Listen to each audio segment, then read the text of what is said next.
Guys, is President Ruto safe? I was standing there at the VVIP, which was right across where the president was at. And I was asking myself, if somebody wanted to do something terrible here, how quick and easy would it be? White people in South Africa are more oppressed than any person on the continent in Africa. You want me to talk about the English Premier League, right? I think that's the part we forget that, at some point, let me just take you back to history. They had colonized us. Right? He was one of the people that fought for independence, right? And he's sitting there and saying, if I'm not playing football, I'm not sitting down to watch football, right?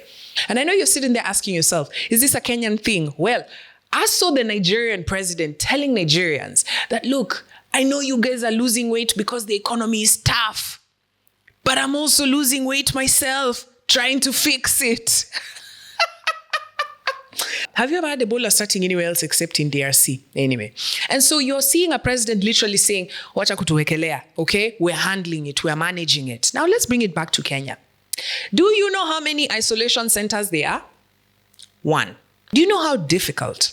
Do you understand how difficult it is to find a cotton panty?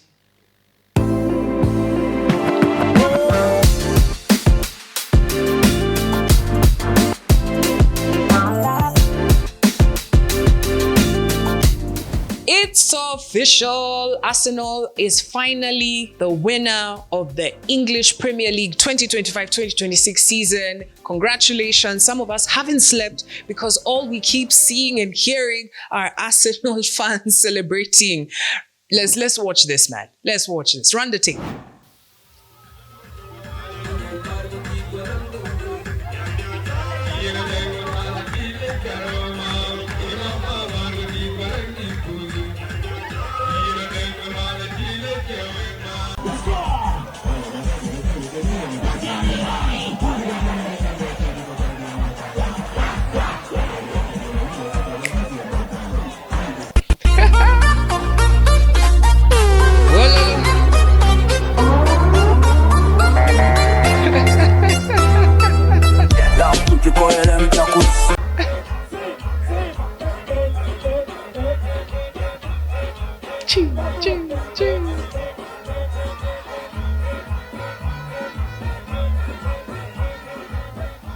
Yo, Africans love sherehe, eh? Africans love sherehe. Now you're probably wondering, kwani Arsenal fans are only in Africa? Well, if you look at all the celebrations around the world, Africa is leading, man. Whether it's in Kenya, whether it's in Uganda, first Uganda. I even saw a clip of a guy carrying a goat on his back, man. My guy. Like, it's like, since they're the goat has been put in an Arsenal jersey. But I also saw a headline somewhere where they were saying Manchester United fans and Manchester City fans stole a goat that was meant for Arsenal celebrations. Uganda, what is going on? What is going on? Anyway, it is one big celebration for Arsenal fans. And we're happy. We're proud. We're happy for you. But one guy decided to talk to Museveni and ask him, sir, which team do you support? And this is what he had to say. Run the tape. Somebody asked me, can you imagine somebody come and said, Mr. Museveni, what football club do you support? A football club?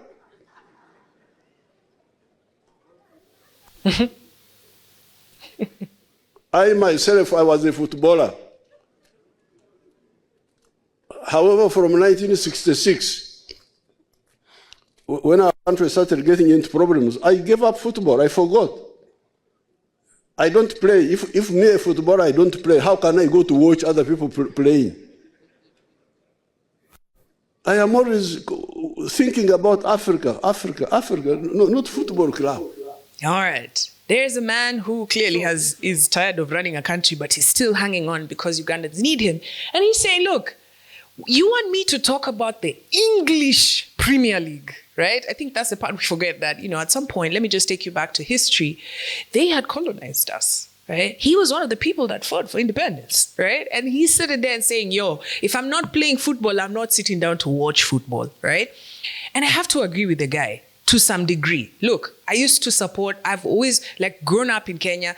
EPL is so big. It's like one of the biggest leagues and the games are available. When we were younger, it was Bundesliga that was absolutely free on TV. And we used to try and watch a bit of Bundesliga. Then it was Premier League, right? And now you have people, for example, in that Uganda, and I want to challenge you right now, don't even Google, name one local football team from Uganda. I'm not talking about Uganda Cranes, a local football team. It's okay, I know you're scratching your head. You're like, Uganda wanachezanga football. But they celebrate football big time. You've just seen like 5 bashes where thousands of people are gathered watching Premier League. All right. We also saw Nigeria. Nigeria is a big country, the richest. 1 in 10 people on earth, allegedly, is a Nigerian. Now, here's a question. 1 in 10 black people on earth is a Nigerian. Name a Nigerian football team. If you said Super Eagles, you're talking about the national team. I'm talking about the local teams, right?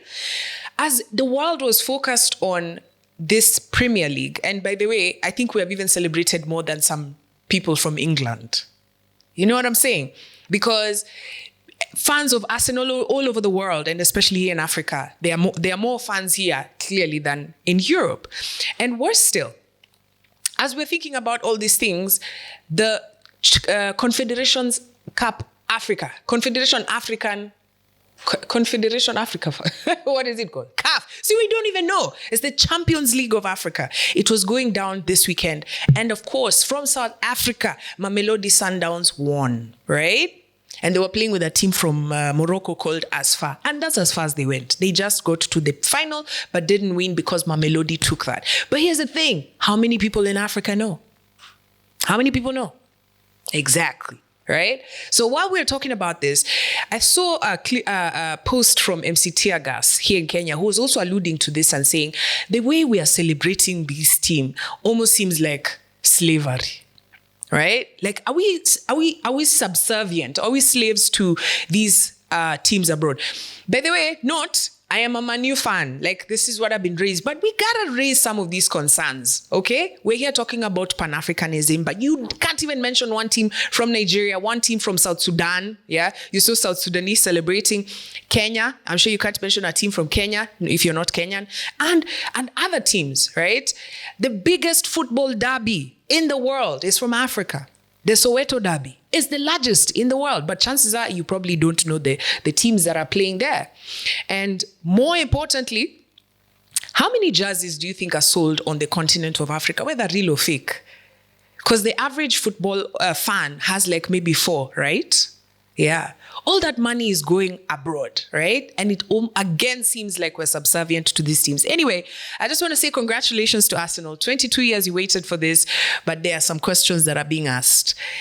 When will we start supporting African football? But realistically, half the team is African, right? Speaking of, have you been following what's happening in Uganda? So Museveni got sworn in recently, and now we're about to do the elections for the speaker. So there's a lady who's been the speaker. She's called Rita Among. Well, she's had to step down because she was going into another election, but she's decided she's not even going to be running. Why?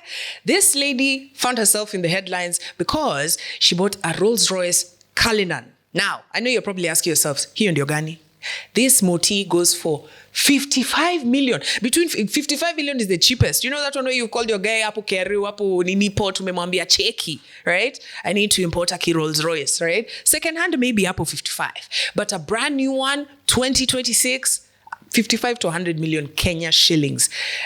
That's about maybe, it can go from anywhere between $442,000 to $512,000. That's a lot of money, right? And Ugandans were like, hey, Vanange, where is she getting this money that she's buying this with just her speaker salary? And guys, she's being investigated. It's so wild that the authorities were in her house confiscating things and taking as evidence. They were even removing the tiles in her house. Tiles, you know, the one for the floor. They were removing the tiles just to be like, dude, who did she piss off? Anyway, we're going to be following this story because we want to know what exactly is going on and whether she actually has been involved in corruption. Brace for tough times ahead and don't get shocked, right? We've been dealing, I don't know how the economy is handling your finances, but the economy for me, I don't know, like 1,000 bob doesn't even do nothing nowadays, right? And here is our foreign CS, and Prime Cabinet Secretary, letting us know that brace for even more tough times. Don't get shocked. Run the tape. The last few years, and literally few, the world has seen a number of global shocks first. There was a COVID shock. It shook the whole world. There was the Ukraine-Russian conflict at the beginning. Again, another shock. More recently, up to now, we are still experiencing is the Middle East crisis. That's perhaps the third shock. We, as a nation or as a people, all right, so realize there's he's just letting you know, prepare for tough times. In fact, he's saying the next 3 to 4 months might even be tighter than they currently are. More tough times, guys, I don't think I can handle more tough times. I mean, in fact, especially as a millennial, we have gone through so many things so far from COVID. It's just been like we've been going through things. So to tell us that there's more economic tough times ahead, here's the question. What are you cutting down? What are some of those things? I met someone recently who told me that for them, things like lunch, they've cut out, right? Breakfast, they have a quick filling snack, right? So uji, sweet potatoes, bread, they've cut it out of there. I'm like, and then now, and he had already, or this person had already cut down their costs. And now we're saying in the next 3 to 4 months, it might get even tighter. And I know you're sitting there asking yourself, is this a Kenyan thing? Well, I saw the Nigerian president telling Nigerians that, look, I know you guys are losing weight because the economy is tough, but I'm also losing weight myself, trying to fix it. Aki African leaders, honestly, at this rate, like, I want to know, in your country, how is the economy feeling? Are you feeling the effects of the Strait of Hormuz, right? Or are you just like, you know what? Because I know that there are people who haven't even fuel. I went to fuel my car, and the previous time I'd fueled, it was, I think, 190. I went to fuel, and it was up by 50 bob. The same amount I used to fill the tank did just about 3/4. So do I cut off the places I'm going to? Because it's the same amount. It's not, look, people who are salaried, for example, right? You negotiated a salary last year, yeah? And this is the amount you're going to get paid. And then there's just economic tough times, and it's still the same shilling. When you see salaried people, you need to give them a hug. Stop asking them for money, right?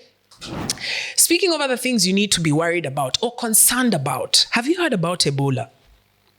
Be honest. Do you know how to take care of yourself? If you spotted, how to protect yourself from Ebola? Do you even know how Ebola is contracted? Now, the reason it's important you know about this is because as we're speaking right now, about 90 people allegedly have passed on because of Ebola, right? It started in DRC, and it always starts in DRC, you know? I remember when COVID was starting and guys didn't want it to be the Chinese, where it came from, or the Americans, right? But with Ebola, have you ever had Ebola starting anywhere else except in DRC? Anyway, so DRC, the cases started there. The next thing, the cases were in Uganda, right? And as we're speaking, this morning, we're recording this on Monday, the 25th, Uganda has just announced that they've gotten 2 more cases of healthcare workers who were in the regions where Ebola has been found. Now, these are what you need to know. As a Kenyan, right? The Ministry of Health has said that they're on high alert, that they've alerted all healthcare workers, all facilities. They need to know that we are on the lookout for Ebola cases, right? That's the Ministry of Health. At the borders, they're saying that they're secured, that they're testing people. In fact, allegedly, there was someone who had been found in Uasin Gishu, right? This is in LD, but then it turned out it was a false alarm. I even saw a doctor who recorded a promo on TikTok claiming that there was a case of Ebola in the country, but Ministry of Health imekanyagia your story. Basically, is refusing to talk about it. But that story has been debunked by other doctors. But you know what? In such times, you can't be too sure. It's why we're talking about this right here on Boxboard. Because by the time you get or you meet someone with Ebola or someone gets sick, by the time the country comes to let us know, by the way, A, B, C, D, E, we're going to shut down borders, which is what Uganda is doing. They have shut their borders with DRC, right? The Ugandan president had to sit down and say, you guys, for who you are putting too much propaganda in this story for Ebola. And he's right to want to say that. Why? Because the moment your country is branded Ebola, the moment your country is seen as there are people who are just dying, right? Because one of those diseases that we fear, almost at the level of COVID, is Ebola. Like, have you seen the pictures of people who get Ebola? It's like, it's terrible. It's a terrible disease, right? And it's very difficult to cure. I don't even know whether there's a cure. So if your country is branded, or even your country is mentioned alongside the word Ebola, it could affect tourism, investment, and all sorts of things, movement, and so on. And so you're seeing a president literally saying, wacha kutuwekelea, okay? We're handling it, we're managing it. Now let's bring it back to Kenya. Do you know how many isolation centers there are? 1. There's only 1 isolation center, allegedly, for cases like Ebola and contagious diseases like that. So as we're speaking, you need to be on the lookout, okay? You need to keep yourself safe. Don't be a statistic, right? Because Kenya is a country where people transport things from up to down, down to up, left to right, west to east, right? So you have truckers coming from as far as DRC, maybe they've come from Zambia, they have to cross the border. Those are the people who can bring diseases, allegedly, right? And they can also be, all sorts of people. Kenya is a hot hub for tourism, investment, and all sorts of things, right? You need to be on the lookout. So what should you be looking out for? This is what MOH has said, run the tape. So basically, wash your hands, right? Avoid touching things. These are the symptoms you should be looking out for. If you see any of these symptoms, you know that you should go to your nearest health facility. And don't take Panadol there and just say it will go, okay? Right, because we're in Ebola times. Guys, is President Ruto safe? I had a chance to go attend that Africa Forward Summit, not the summit itself, but the concert that happened at the end. I had some work I was doing at the event. And I remember telling someone that literally I entered the venue, parked my car inside the VIP space, entered the VVIP, walked around with no tag. My car wasn't searched. Right? There was so much security, but it seemed that there were so many lapses. It didn't seem that there was going to be 2 heads of state in this space, right? It just seemed like an event where there was going to be VVIPs somewhere stuck. But in terms of, I got in with and I had a passenger in the vehicle, literally with no tags. So in my head, I was standing there at the VVIP, which was right across where the president was at. And I was asking myself, if somebody wanted to do something terrible here, how quick and easy would it be? Anyway, luckily nothing bad happened, right? But it really got me thinking, what kind of security do we have here in Africa? Well, even before the thought can fizzle in my mind, something else happened. Over the weekend, the president was addressing guys somewhere, and this happened. Run the tape. Metengeneza. Yes.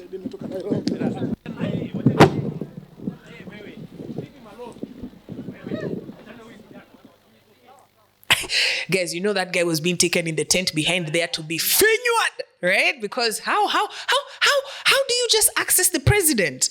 You're seated, the president is on a podium. Kuna VIP, there's no bands around, there's no security, all those bodyguards with sunglasses wearing earpods.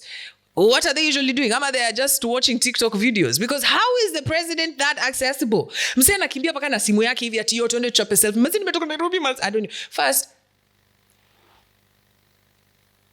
what makes you think that you can have a one-on-one with the president? What do you think? You're going to be so cute that the president will say, okay, mweke hapo, I'll talk to him later. Are you mad?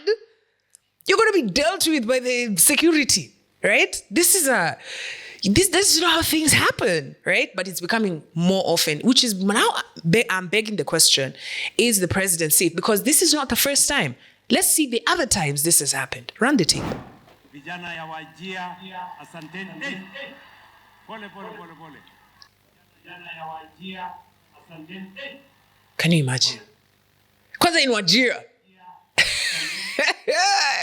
I'm not saying anything, but I'm just saying, you know, places where you have banditry and stuff, but the guy is just accessible. Like, it's just like, you know, you can just go and high five the guy and just be like, yo, even Shikai. Like, I can understand running close to him. Like, you almost made it to the stage. But like, till the part where you are even putting your hand on the president of the Republic of Kenya.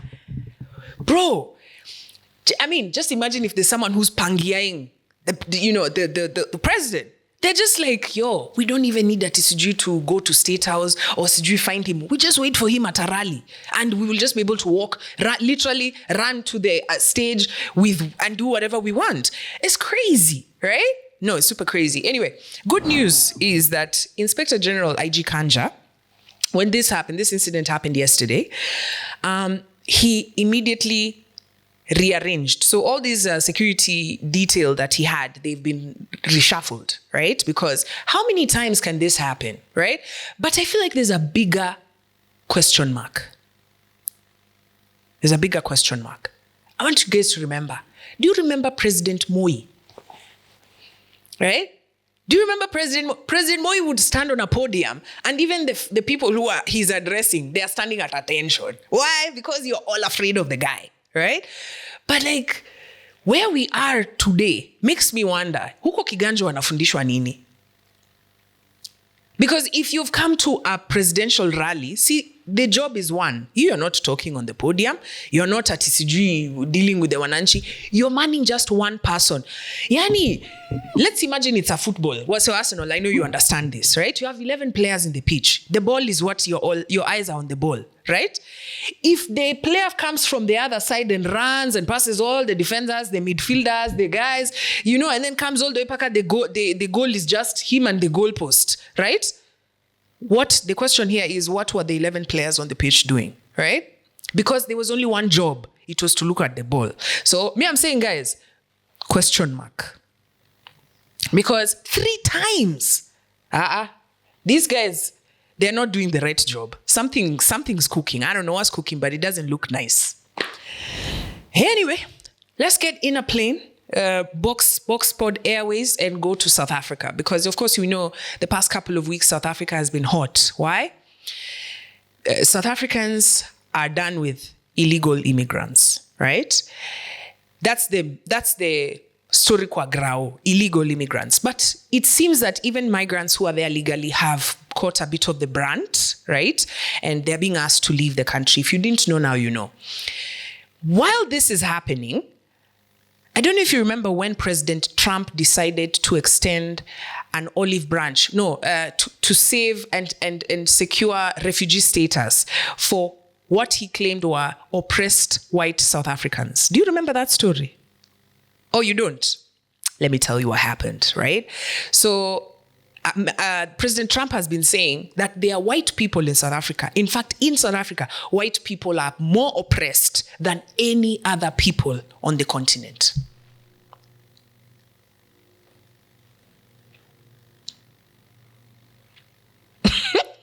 He's saying that white people in South Africa are more oppressed than any person on the continent in Africa. Right? And so this was a narrative that was also being carried by a South African who's his bestie, Elon Musk. Right? And so Elon Musk, even till today, he says stuff like, I don't know if you've seen what he said about Lupita Nyong'o being cast in this new Odyssey film. And she's supposed to be playing she's supposed to be playing this iconic role. And he's like, basically, you know, she's not beautiful enough to play this role. But he is one of those people, this guy, he says a lot. Anyway, he said, white South Africans are oppressed. And so Trump is like, you know what? We're going to ban refugee status for every country in the world, but we're going to extend refugee status to these white South Africans. And so white South Africans started getting airlifted to America. Now, a few months later, because I think we're almost clocked a year since this story happened, these white South Africans who went to America reached there and they realized, life is more hectic in America than in South Africa. And now, some of these guys who've been extended this refugee status are now saying, Cheki, us, we don't want to come to America.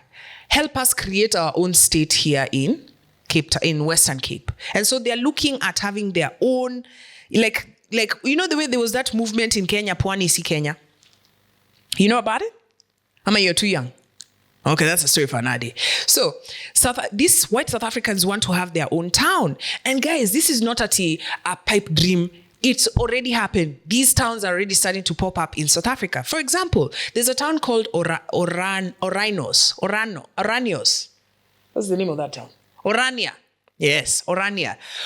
I don't want to go too much into detail, but I'm going to ask you to watch a documentary or two, just do research and see what this Orania town is. But basically, this town, no blacks are allowed. It is a town where only white South Africans are allowed to live, right? And they've basically created their own place, their own systems, their own laws, their own traditions inside that country. I think at this point, South Africa has maybe 4 different countries inside the country. But yeah, this is a reality. These refugees have said, we don't want to come as refugees. We want you to help us build our own state here in South Africa. Now, when I heard this, I asked myself, if these were Africans being offered the same offer, to come to America as refugees, or we help you build your own country, what do you think Africans would have wanted? I've never heard of someone saying that they don't want the refugee status. They would rather use help to build their own country. Anyway, while that is happening, immigrants are on their way back home. They've decided enough is enough and they are heading home. So that's what's happening in South Africa. Run the tape. Angalia watu wamebeba bags. After being disrespected there, it's better you just go back home. Is when a person says, when you come into my country, please come in by using channels. Make sure you have proper document. Yeah.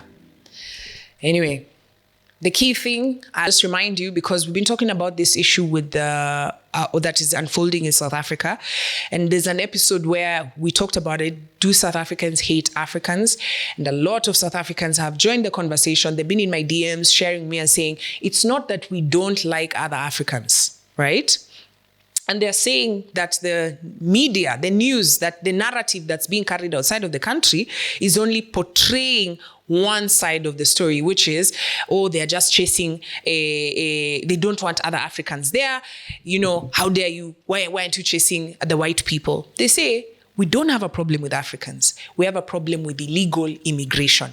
And I remember I highlighted this. There is no country that is in this continent or in the world that is happy with illegal immigration, right? And so they have just decided to take it an extra step, which, is it the right thing? I don't think so. I feel like they should let the law take its course.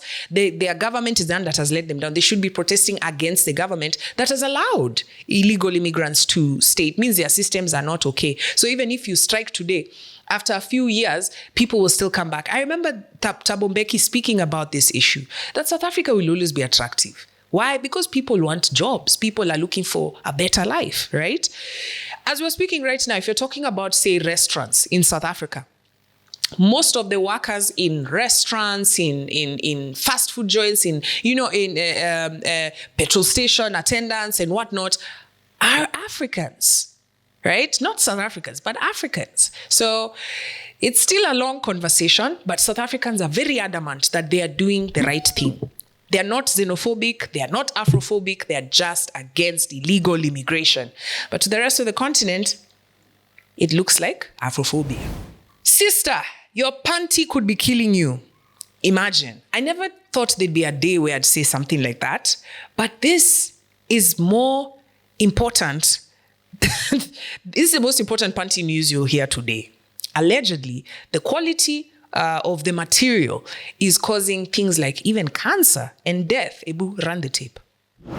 Toxic underwear? Here's what you need to know to stay safe. Brands like H&M, Victoria's Secret and Triumph, among others, have been affected. A recent test in Switzerland found bisphenols in synthetic thongs and panties, especially those made of polyester, polyamide and elastane. But what are bisphenols and why should you care? Bisphenols are chemicals that can, for example, be found in synthetic fabrics. European product testing organizations found them mainly in lacy and seamless underwear. Bisphenols can interfere with your hormonal system, they can affect fertility and even increase the risk of certain cancers. Did you hear that? She said it can cause cancer, affect your hormones, right? And even cause lack of productivity, right? From your panty. Now, the reason I'm talking about this is because I've been to most underwear shops in Kenya. And I can tell you that we all fall in the category of this ad, right? We are mostly wearing polyester underwear. Do you know how difficult? Do you understand how difficult it is to find a cotton panty?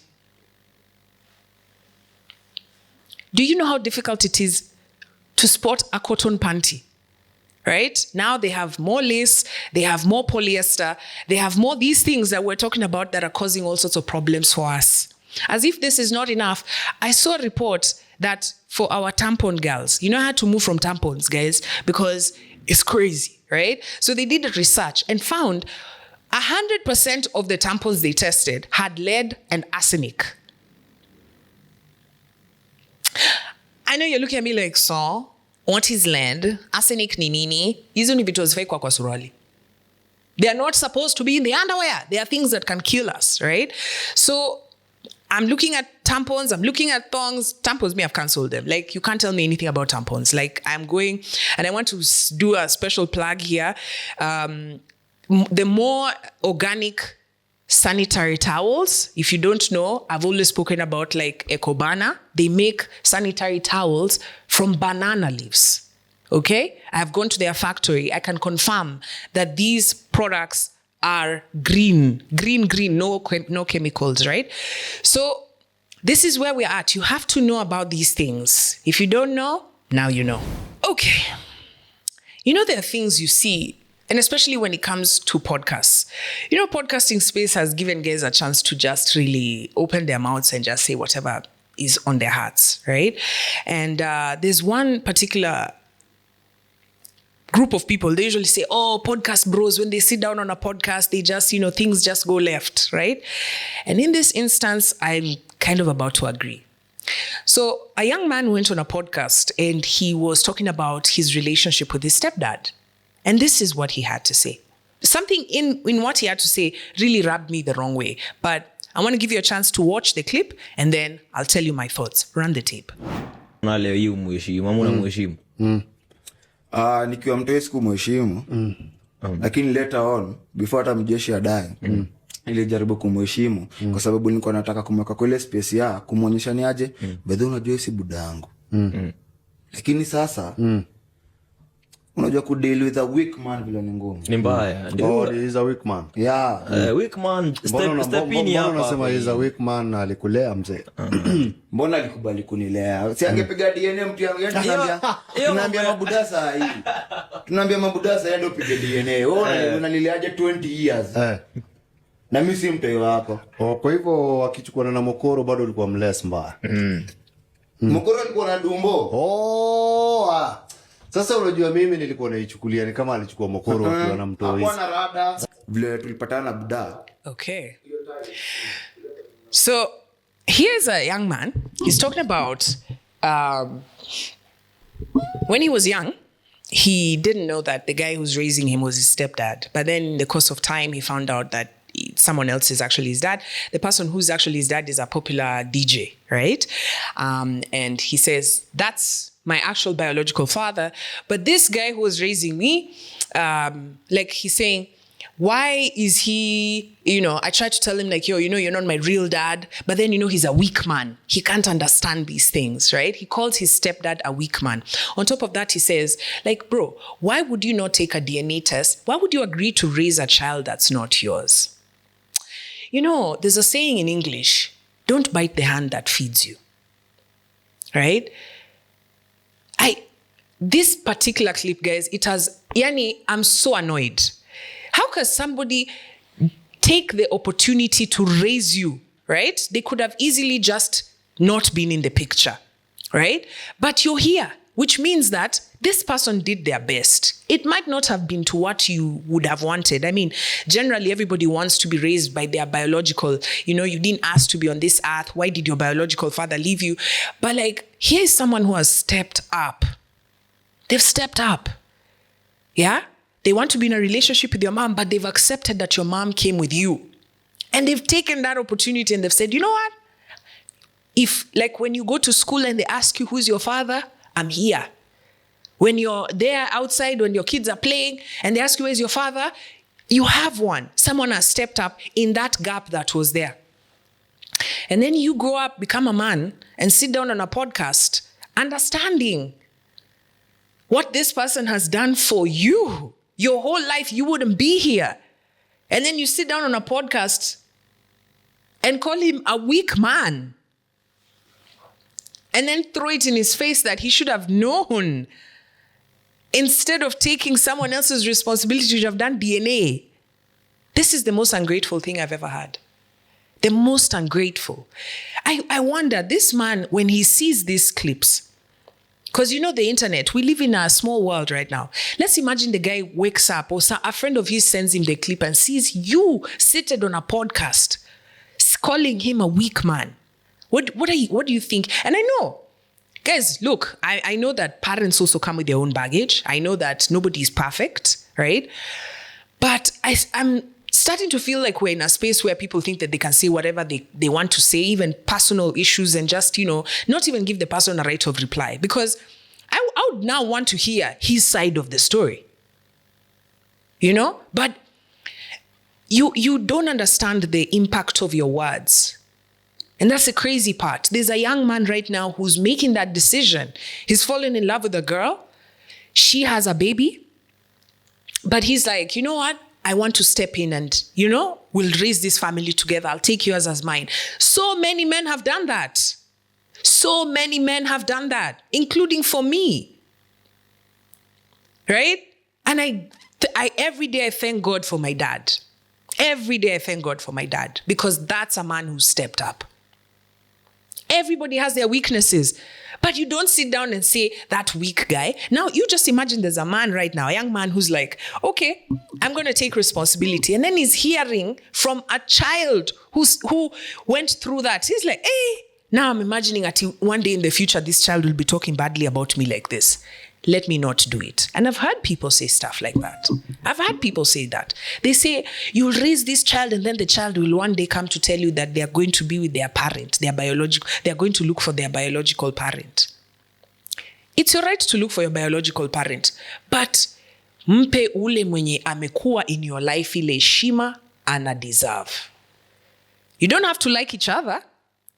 You don't have to say that person is perfect, but for sure, that person is your father. If they were there, they took care of you, they deserve a bit of respect. So to sit down, I don't know, maybe I'm looking at it all wrong. Give me a reason give me a scenario where it is okay for this man to sit down on a podcast and say that his father is a weak man. His stepfather is a weak man. He should have done DNA test. He shouldn't have accepted to raise him after he has been raised. Hey! Asante ya punda kweli ni mateke. Honestly, let's do better. Finally, the story I want us to finish off with is just a reminder that Africans, the reason why we do this show is always to remind ourselves that we can be better. We've got a lot of things going on for us in this continent, right? And we are the ones who need to build it. So if we have a situation of brain drain, which is the constant situation. Today I was reading a report where they were saying over hundreds and hundreds of people are sold every day or every week between Tunisia and Libya. Yeah, you heard that right. Sold, munauzwa. You're sold. Which people, a lot of Africans are trying to leave the continent. And so they use that route to go to Europe, right? Tunisia, Libya, right? And I think there's an episode I sat here and I explained to you how Europe, for the longest time, would have people get via boats till Europe, the continent of Europe, right? The EU has a rule. The moment you step foot on EU soil, then you should be granted asylum. And so they realize that this rule is not helping in containing or curtailing migrants coming from Africa. So what they do, they teamed up with some of these North African countries. They funded them and said, you make sure that these Africans don't cross your country. Okay? So Tunisia and Libya Hapo ndio kizungumkuti iko. That's where the problem is, right? If you ask African migrants who have done that trip, they'll tell you if there are people they are more afraid of than anyone is those two countries. They would rather go and deal with Europeans. But those two countries, that's where the sale of humans is. So they'll find you there, they'll sell you to become a slave. This is in 2026. On our continent. Today. As in, I'm saying, last weekend, there was about 100 people that were sold into slavery. The weekend before that, another 100, right? And this is just the reality. So that's why I always say, Africans, let's stay here and build our continent. If we can, if you can at least get food in your stomach, you have ideas, and there's no war in your country, try and figure it out. Because where you think you're going, those opportunities you think they are, those opportunities they've reduced. They are not even there. How many times do you see a video of Africans who have left here in this continent and they probably had a roof over their head and food, and now they're sleeping on the streets? Look at Paris. Look at in Belgium, Sweden. They are Africans, and not until they left the slum. They didn't leave slums. They left good homes here and went to sleep on the streets in Europe, looking for a better future, right? Now that I've given that preamble, this story happened last week in Ireland, in Dublin. And a man who allegedly had committed a crime, allegedly, right? I don't know what he had done, but this was the reaction of his being held, waiting for the police. And in the process, the man died. Run the tape.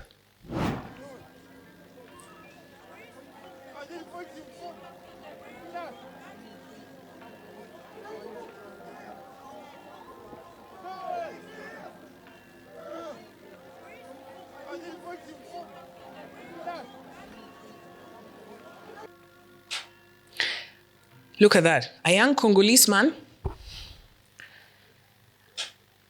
in a country that has the most natural resources of any country in the world.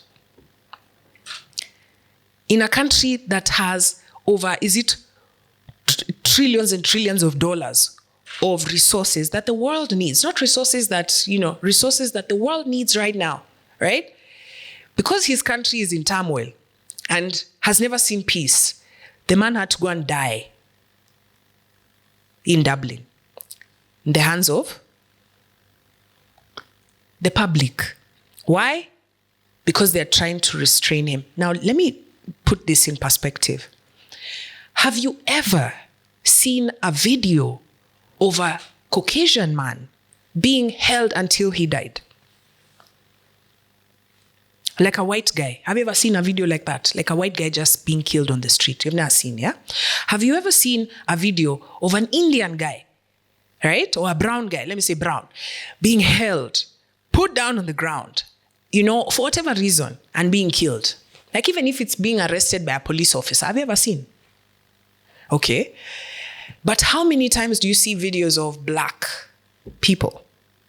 The value of the black man's life can only be determined by black people. If you keep waiting for these people to give you respect, if you keep thinking that you can leave your continent unfixed with the same problems we're running away from, to go and look for a better life in a place where people don't even look at you like a human, that you do something small and the price of that thing that you did is worth your life, it's time to build Africa. It's time to stay here and build this continent. There's no escaping. There's no running to anywhere. Okay? There's no me and my family where I've had enough. Had enough of what? Had enough of what, guys? It's our leaders. And we'll just keep changing. Every election will just keep changing and putting new ones and hoping that they will negotiate for us not to be killed abroad. I mean, there are other countries, this one, where the policy for young people and jobs is to go work abroad. In those places where they don't see you like a human. It's time to stay here and build. So I want to finish off on a high note to really drum this point in. This is a speech that was done by the great PLO Lumumba. It's called The State of Africa. And this one is narrated by some young men from Gambia. And I just love it. I think it's a good way to end this show. And just to remind Africans that we are east or west, Africa is best. We'll catch you again on the other side. Kapow! Today we are producing doctors and they are good. But yet when those of us who have the ability are sick, unless they do not know, they want to be airlifted to Dubai. When you see our judges dressing, they still dress like Father Christmas. Whoever told us that justice could only be administered when you dress like Father Christmas, I do not know. We live in a world where we are so mentally captured that those of us in the middle class, your greatest claim to fame is that my daughter can no longer speak Mandinka or Fula, and it's meant to be a badge of honor. It is a badge of complete colonial conquest. We may actually solve the economic problem. We may even solve the political problem. But I dare say that the mental problem which was impacted and made us inferior will take a little longer to solve. Our self-esteem has been undermined for so long. Today, if I stood here and asked young Africans, and there is no shortage of them here, how many African authors do you know? And I ask, which is the last book of Chinua Achebe that you read or come alive? How many have? We have been made to believe that it is only Shakespeare and Charles Dickens that matter. You are not intelligent. You are only intelligent in English. You can only be intelligent in French. You can only be intelligent in Portuguese. We now know that is nonsense. We are in that stage when the colonizers still want us to believe that our literature is inferior, that our science does not exist, that our mathematics does not exist, that we have no medicine to talk about, that we cannot mine beyond Galamsey, that we cannot extract our own oil, that we have no business being in robotics and cryptocurrency. And my fear is that we appear to believe in it. The Democratic Republic of Congo is the richest resource country on earth. Conservatively, they said that under her belly, she has minerals, which is equivalent to 34.1 trillion United States dollars. And yet today, it is one of the poorest nations on earth. The time is now for us to change our mind. If we are to give meaning to our independence, then education must be our focus. If we are to change the continent Africa, we must give meaning to our education. 33 currencies in Africa, 33, and none of which are used to conclude transactions anywhere. When I go to Addis Ababa, I saw my shillings. They said, "What is this?" Let me show them the dollar. Oh, this is it. Thank you.